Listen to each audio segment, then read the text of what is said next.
Welcome back, Apologia, 8th grade physical science, week 24, day 1, textbook pages 364 to 366, notebook pages 304 through 306.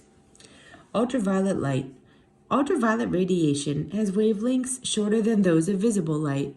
The term ultraviolet actually means above violet because the frequencies of ultraviolet light are higher than the frequency of violet light. Ultraviolet wavelengths range from about 400 nanometers to about 4 nanometers, which is the size of some viruses. Because of the higher frequencies, ultraviolet light has more energy than visible light. It turns out that the higher the frequency, the shorter the wavelength, the more energy a wave has. Ultraviolet, or UV light has enough energy to kill living tissue. Medical professionals often use ultraviolet lamps to sterilize things.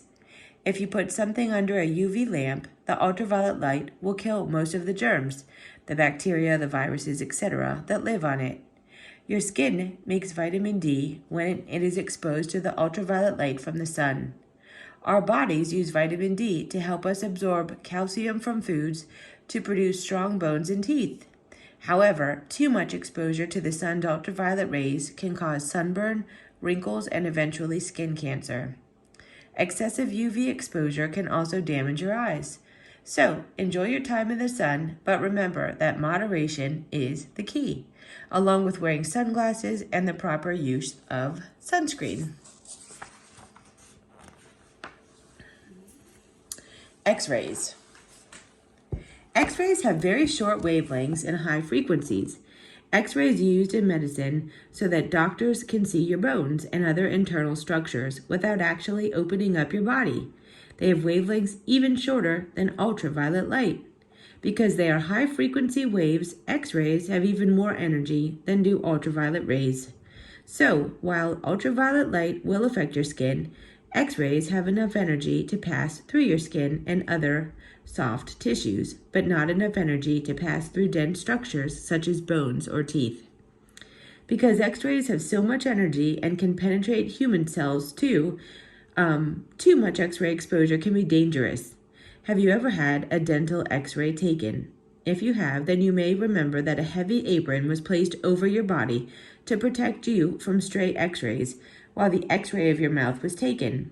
The heavy apron contains lead, which X-rays cannot penetrate, and so protects your body.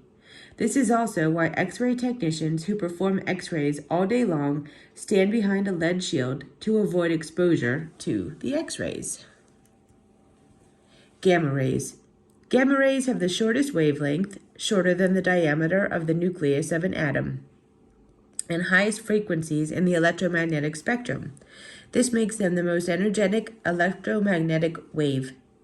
With that much energy, gamma rays can penetrate just about anything. This makes gamma rays very dangerous. Believe it or not, it is because gamma rays can be deadly that medical science uses them to kill cancer cells.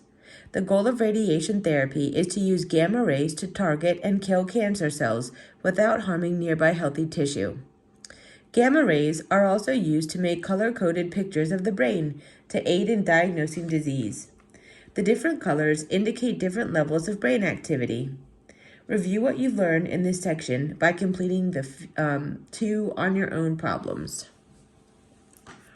On your own 10.4, without looking at figure 1017, order the following colors in terms of increasing frequency.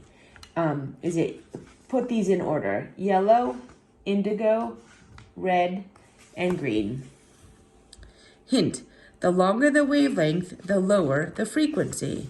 So, in terms of increasing frequency, the answer is red, yellow, green, and then indigo. On your own 15. If radio signals are really made up of electromagnetic waves, why doesn't a radio station's antenna glow when it transmits signals?